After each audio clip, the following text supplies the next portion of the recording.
loves. It's Miss Amy. It is Tuesday afternoon, and today's craft has to do with making your mark in celebration of International Dot Day. So, Peter Reynolds kind of came up with that idea, and it's been going for a while, and it's all about making your mark. And so yesterday we did a dot circle craft. Today we're going to do a little dot craft with dots. So I have watercolor dots, I have water, I have a piece of cardboard, so that I don't make a mess on my in my summer kitchen. I have a watercolor paintbrush, and what I'm going to do is I'm going to do some painting, some circle and dot painting. So what I'm going to do first, and I have watercolor. I have just a piece of watercolor paper. You could do this on other paper, but watercolor paper is thicker, and it's got a texture to it, and it's really good for holding watercolors. So what I'm going to do is I'm going to make the whole thing wet. So I'm going to do some wet. This is one technique. You can do dry watercolor, but I'm going to do a wet wash. So first, what I'm going to do is to wet the whole thing with water like this. Okay. Make sure you get the whole thing so that there is water and the paper is damp. Okay, you don't have any dry spots on it. Okay, I got a little bit more. And this is so that when I go to put my colors on, so I'm going to put a little bit, I'm going to start with a blue. And when I do that, it is going to, okay, well, let's do that. It is going to start picking up the blue. So, let's see. Oh, maybe it's too light. Let's try the darker blue.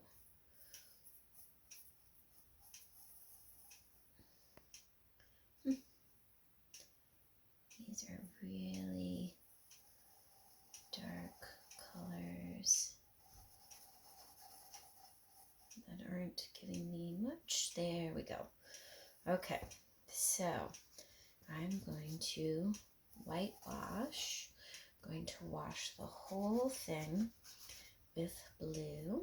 I want to keep it wet so that it is evenly spread over the whole thing. So it kind of is like a cloudy blue over the whole thing. Make sure this stays wet. Plenty of blue on here. Okay, you can't even see this. Okay, I'm going to move it back just a little bit. Okay, and I keep putting more water into my watercolor. And this is just a really inexpensive set of watercolors that I got of all places but Walmart, because I wanted something easy that parents and kids could get their hands on. So this was in the art section of Walmart, and it came with this brush. So this is just an inexpensive brush, and it's very inexpensive because it is dropping pieces of hairs. Okay, so now that I have the whole thing washed blue, what I'm going to do is I'm going to start using some other colors. I'm going to start using some other pretty colors. I think I'm going to go with fall colors because it is fallish. So I'm just going to start making some circles and see what they do. Okay, let's see, maybe a yellow one.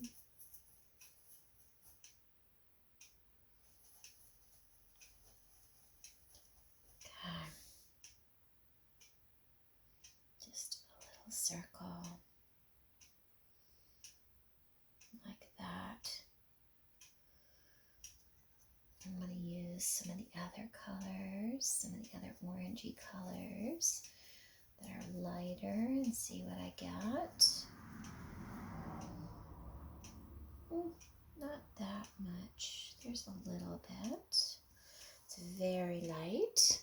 You can see, I'm going to hold this up really close, okay? So you can see some of the blues and the colors on there. And you can see it still is watery. And I'm going to do some of the other bright colors. Try them out. Yeah, let's get a little bit more. I'm going to put some on the purple, get that wet.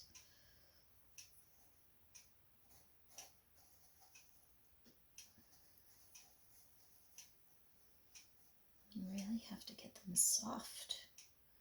There's purple, and I like the way watercolors kind of flow into one another.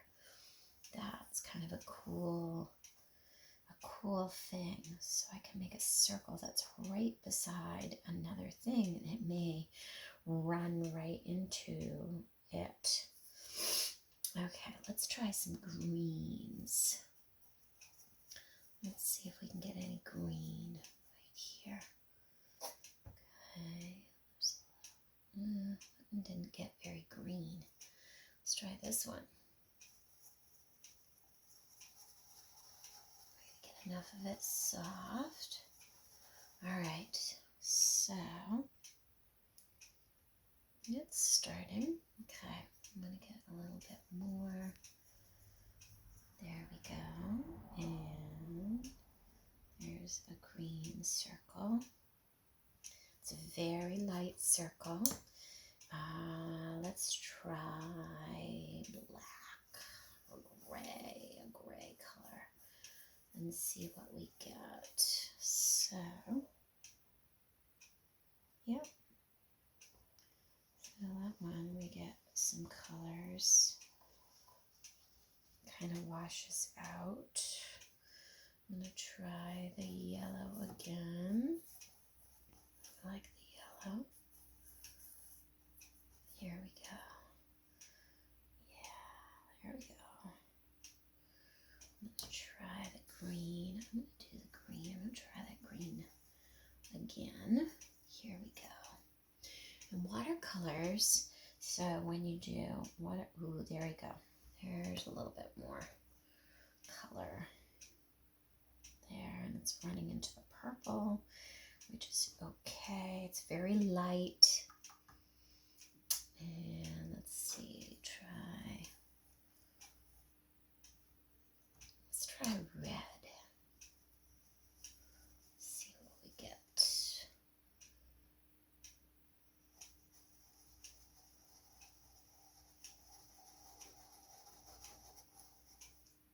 Okay. Oh, this is good. Yeah, I like that one. Okay, so that one's nice. Do another one of those right there. I like that one a lot. So this just shows that you can use all kinds of mediums. So yesterday we were drawing mediums. We're using markers and pencils and colors. And there we go. Here's another one. Another circle. So I can go and add decoration as this continues to dry. Let's see if we got a little brown.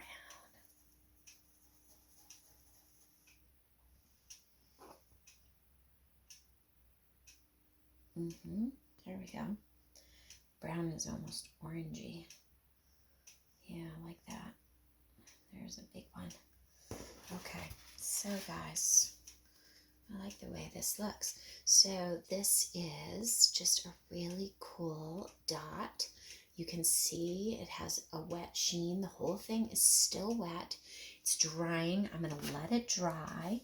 I am going to then use this. I could use this, fold it in half, and use it as a card for a special friend. I could use it as a journal cover, which would be really pretty. So here, this is a little more dry. There's less water now on that spot, so it's a little clearer. Let's see if I can get the orange to do a little bit more like up here. Oh yeah, see?